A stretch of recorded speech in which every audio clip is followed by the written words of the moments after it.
নাম হচ্ছে Mohammad Abdullah, father's name Mohammad Abu Bakr. ঠিক আছে, আমরা এখানেই থাকি বেলগেছিয়ার মধ্যে, আর এখানে আমাদের জন্ম আছে। তো কি বিষয়ে আপনাকে এসআইআর হিয়ারিং এর জন্য ডাকা হলো?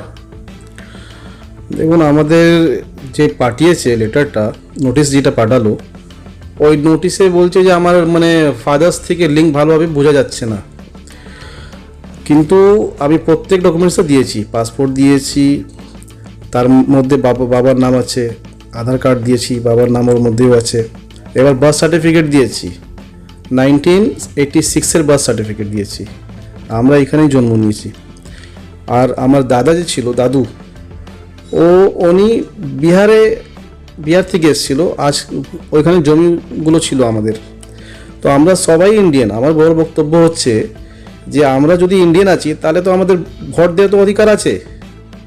তো যখন আমার ভোট দেওয়ার অধিকার আছে, তাহলে এই জিনিসটা হচ্ছে কেন? যখন আমি ইন্ডিয়ান আছি, আইদার আমাকে প্রুভ করুক যে আমরা ইন্ডিয়ান নেই, তখন তো ওরা বলতে পারবে যে হ্যাঁ ঠিক আছে, তোমার কোনো ডকুমেন্টসই নেই, তোমার কোনো প্রমাণ হচ্ছে না যে তুমি ইন্ডিয়ান না। আমাদের জমি জায়গা সবই ছিল বিহারের মধ্যে। আজকে অনেক আগে, মানে অনেক কি বলবো, 1960 বা 70-তে আমার দাদু এখানে এসেছিল। তখন আমার বাবারা ছোট। আমার বাবাও মানে জন্ম এখানে মনে হচ্ছে। বাবার বার্থ সার্টিফিকেটটাও আছে আমাদের কাছে।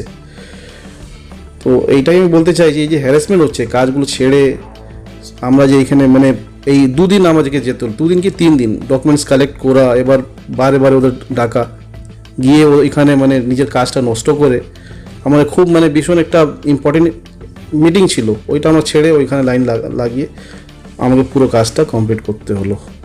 বুঝেছেন? আমার বড় বক্তব্য এইটাই যে আমার দুটো কোনো জায়গা ডকুমেন্টস নেই, আমার একটাই ডকুমেন্টস কলকাতার মধ্যে, আর আমরা ইন্ডিয়ান।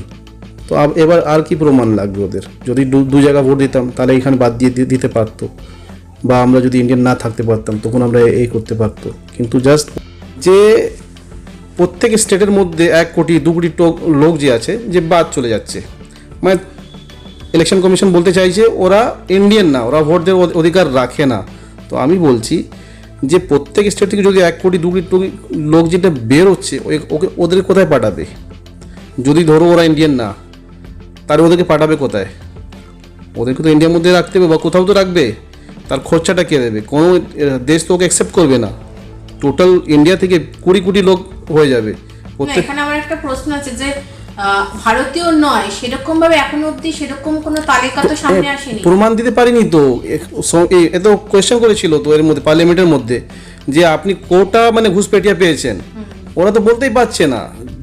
এত জায়গা তো সার হয়ে গেছে না, এসআইআর হয়ে গেছে, তো সেইখানে কত লোক মানে যে বাইরের লোক ছিল সেটা তো বলবে।